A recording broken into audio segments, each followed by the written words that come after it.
I'm Steph. Johnny Hidden from Creative HQ. I'm Fraser from Choice and Squawk Squad.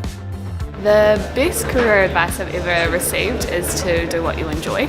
You'll never work a day in your life. The best advice I had was when I was a little bit stuck, a little bit unsure, was just to go travelling and come back with a fresh lens. Don't listen to your parents. Now, it's not a personal grudge against my parents. I've got some incredible parents. However, just on a general standpoint, unfortunately, whatever your parents might advise you from their successes that they've had is now outdated. The ways in which they were, accountants, doctors, lawyers, and suddenly those should be the ways that their children should also pursue their careers, has now come to a point that whole spectrum or that whole field has completely changed.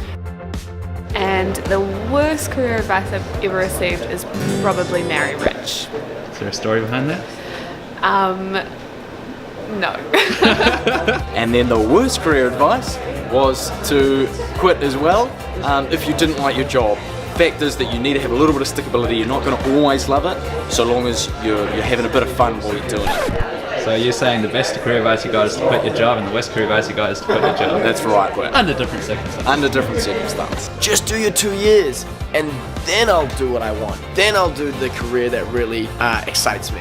I think that's a load of garbage. If you've got something that really excites you, pursue it now. That's where you'll learn the most, have the most acceleration in your learning, your skill acquisition, and really being passionate about what you do as well.